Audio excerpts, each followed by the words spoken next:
নমস্কার, আপনারা দেখছেন ইনভেস্ট বাংলা চ্যানেল। আজকে আমরা মাল্টি ক্যাপ সেক্টরের দুটো খুব ভালো মাল্টি ক্যাপ মিউচুয়াল ফান্ড নিয়ে তুলনা করে দেখব যে এর মধ্যে কোনটা আপনার জন্য সব থেকে ভালো হতে পারে। বাংলাতে পার্সোনাল ফাইন্যান্স চ্যানেল যদি আপনারা দেখতে পছন্দ করেন তাহলে কিন্তু অবশ্যই চ্যানেলটাকে লাইক এবং সাবস্ক্রাইব করবেন। তা চলুন ভিডিওটা তাহলে শুরু করা যাক।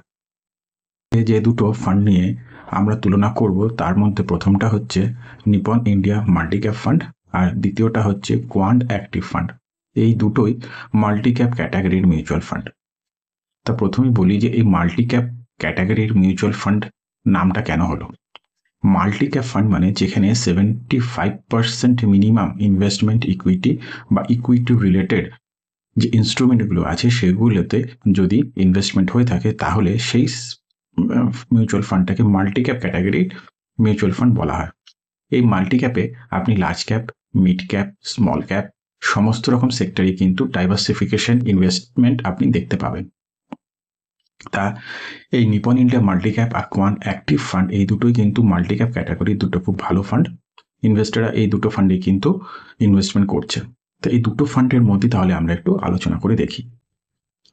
দুটোই কিন্তু একই সময় ধরে মার্কেটে আছে, তাই আমি এই দুটো ফান্ডকে কিন্তু নিয়ে এসেছি আপনাদের কাছে। এই দুটো ফান্ডের এজই কিন্তু 11 ইয়ার্স 8 মান্থ। আপনারা বুঝতে পারছেন যে একদম সমসাময়িক দুটো ফান্ড, তাই এদের মধ্যে আলোচনা করে আমরা বুঝি যে কোনটা ভালো।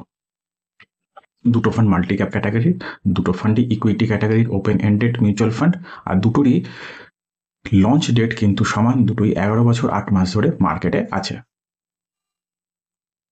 ফান্ড সাইজ যদি দেখেন তাহলে দেখুন Nipon India multi cap fund যেখানে 38,115 কোটি টাকার একটা ফান্ড, অন্যদিকে কোয়ান্ট অ্যাক্টিভ ফান্ড হচ্ছে 11,262 কোটি টাকার একটা ফান্ড। এএম এর বিচার যদি করেন তাহলে কিন্তু Nipon India multi cap fund quant active ফান্ডের থেকে অনেকটাই বড়, প্রায় 3 গুণ এর থেকে একটু বেশি। কোন কোন সেক্টরে এরা ইনভেস্টমেন্ট করেছে যদি দেখি তাহলে প্রথমেই দেখুন Nipon India multi cap fund যেখানে সব থেকে বেশি এক্সপোজার নিয়েছে ফাইন্যান্সিয়াল সেক্টরে, সেখানে এদের ইনভেস্টমেন্ট হচ্ছে 24.93%। নেক্সট যেটা সেটা হচ্ছে সার্ভিসেস, সেখানে আছে 16.37%, আর ক্যাপিটাল গুডস আছে 13.73%। এই তিনটেই হচ্ছে এই নিপন ইন্ডিয়া মাল্টি ক্যাপ ফান্ডের সব থেকে বেশি এক্সপোজার নেওয়া সেক্টর। আর অন্যদিকে কোয়ান্ট অ্যাক্টিভ ফান্ডে যদি দেখুন তা সেখানে এরা নিয়েছে কনজিউমার স্টেপলসে 13.69% এক্সপোজার, সার্ভিসেসে আছে 13.09%, আর এনার্জি সেক্টরে আছে 12.91%। তা দেখুন দুটোরই কিন্তু এক্সপোজারটা একটু আলাদা। আপনি যদি সেক্টর হিসেবে দেখেন টপ যে 5টা হোল্ডিং আছে সেইটা নিয়ে যদি দেখি তাহলে নিপন ইন্ডিয়া মাল্টি ক্যাপ ফান্ডে সব থেকে বেশি এক্সপোজার নিয়েছে HDFC bank 5.8%, ICICI bank 3.29%, Infosys limited 3.21%, Reliance industries 2.93%, আর লিন্ড ইন্ডিয়া লিমিটেড 2.89%। ঠিক এর বিপরীতে যদি দেখুন তো কোয়ান্ট অ্যাক্টিভ ফান্ডের যে টপ 5 যে হোল্ডিং সেগুলো হচ্ছে Reliance Industries Limited 9.55%, Aurobindo pharma 5.63%, SAIL 4.28%, Swan energy 3.93%, and life insurance corporation LIC 3.54%। দুটোরই কিন্তু ইনভেস্টমেন্ট স্ট্র্যাটেজি তাহলে একটু আলাদা, আপনারা এটা বুঝতে পারছেন। এই দুটো ফান্ডের এক্সপেন্স রেশিও যদি আলোচনা করি তা দেখুন নিপন ইন্ডিয়া মাল্টি ক্যাপ ফান্ডের এক্সপেন্স রেশিও হচ্ছে 0.74%, অন্যদিকে কোয়ান্ট অ্যাক্টিভ ফান্ডের এক্সপেন্স রেশিও হচ্ছে 0.58%। যদি এক্সপেন্স রেশিও ব্যাপারটাই দেখেন তাহলে কিন্তু কোয়ান্ট অ্যাক্টিভ ফান্ড এই ক্ষেত্রে এক্সপেন্স রেশিওর ব্যাপারে কিন্তু বেশি ভালো। আর এক্সিট লোড যদি দেখুন তাহলে দুটোর ক্ষেত্রে কিন্তু আপনাকে 1% এক্সিট লোড দেখতে পাবে। আর লক ইন পিরিয়ড ব্যাপারটা যদি দেখুন তাহলে দুটো ফান্ডই ওপেন এন্ডেড ক্যাটাগরি, তাই এদের লক ইন পিরিয়ড নেই, আপনি যখন ইচ্ছে ইনভেস্ট করতে পারেন এবং যখন ইচ্ছে আপনার ইনভেস্টমেন্টকে ডাইলিউটও করতে পারেন। যদি বেঞ্চমার্ক দেখি তাহলে দেখুন দুটোই কিন্তু একই বেঞ্চমার্কে ফলো করছে।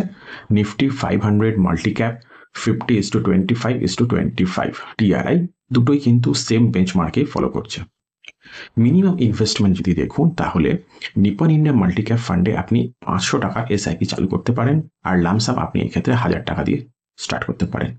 আর অন্যদিকে কোয়ান্ট অ্যাক্টিভ ফান্ডে যে আপনি এসআইপিটা চালু করবেন সেটা হবে মিনিমাম 1000 রুপিস, আর যে লামসাম আপনাকে করতে হবে সেটা হচ্ছে 5000 রুপিস।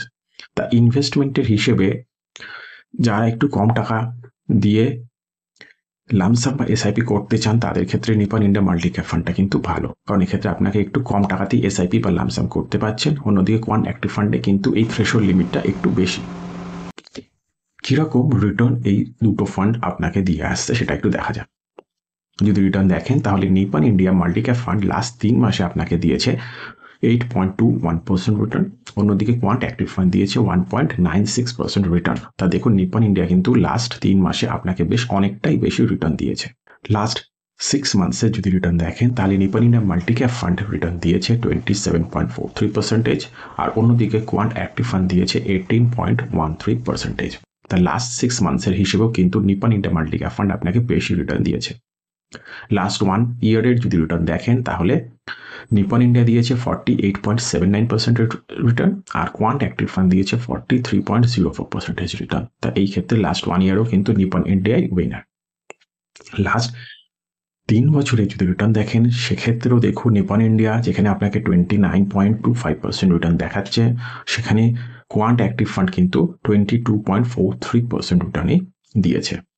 আর লাস্ট 5 বছরের রিটার্ন যদি দেখুন তাহলে দেখুন Nipon India multi cap fund যেখানে দেখাচ্ছে 27.35%, সেখানে কোয়ান্ট অ্যাক্টিভ ফান্ড কিন্তু দেখাচ্ছে 33.87%। তার মানে লাস্ট 3 বছরের আগে যে পিরিয়ডটা ছিল সেই ক্ষেত্রে কিন্তু কোয়ান্ট অ্যাক্টিভ ফান্ড পারফরমেন্সের বেসিসে নিপন ইন্ডিয়া মাল্টি ক্যাপের থেকে ভালো রিটার্ন দিয়েছিল, কিন্তু লাস্ট 3 বছর ধরে ব্যাপারটা উল্টো হয়ে গেছে এবং Nipon India multi cap fund কিন্তু উইনার হিসেবে দেখা যাচ্ছে লাস্ট 3 বছর ধরে কোয়ান্ট অ্যাক্টিভ ফান্ডের থেকে বেশি রিটার্ন দিয়েছে।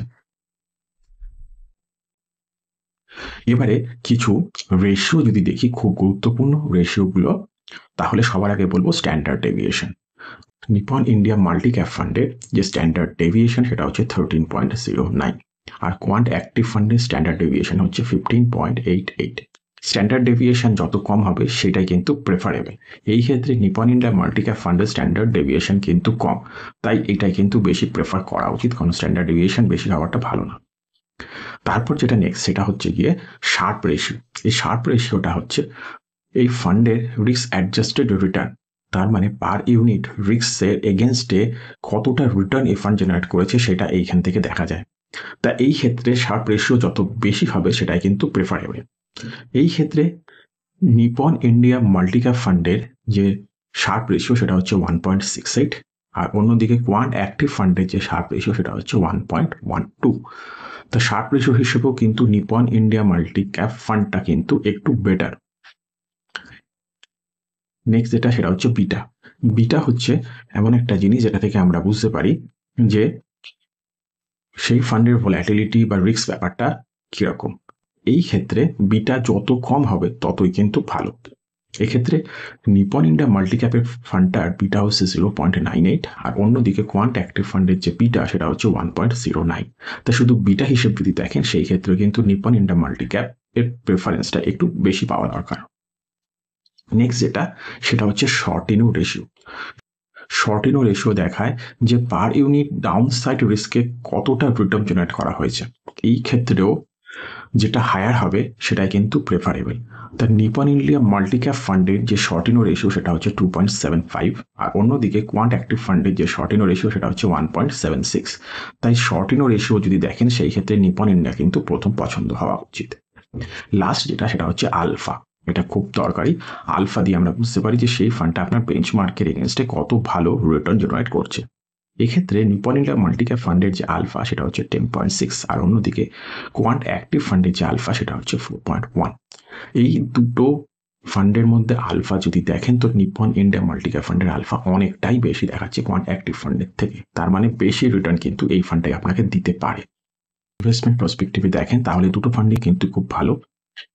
তবে যদি আপনি বিভিন্ন ধরনের রেশিও এবং রিটার্ন যদি আলোচনা করেন তাহলে আপনি নিশ্চয়ই বুঝতে পারছেন যে Nipon India multi cap fund বর্তমানে কিন্তু কোয়ান্ট অ্যাক্টিভ ফান্ডের থেকে ভালো পারফরমেন্স করছে, কিন্তু ভবিষ্যতে আবার এই ব্যাপারগুলো আবার চেঞ্জও হতে পারে। তাই যখন আপনারা ইনভেস্টমেন্ট করবেন তখন আপনাদের যে ইনভেস্টমেন্ট গোল, আপনাদের যে টার্গেট, আপনার যে রিস্ক, সেগুলো সমস্ত আলোচনা করে আপনার ফাইন্যান্সিয়াল অ্যাডভাইজারের সাথে পরামর্শ করে কিন্তু ফান্ড চুজ করবেন। আপনাদের যদি আরো কিছু জানার থাকে তাহলে নিশ্চয়ই কমেন্ট সেকশনে গিয়ে আমাকে কমেন্টস করবেন। তাহলে আজকের মতন এতটাই।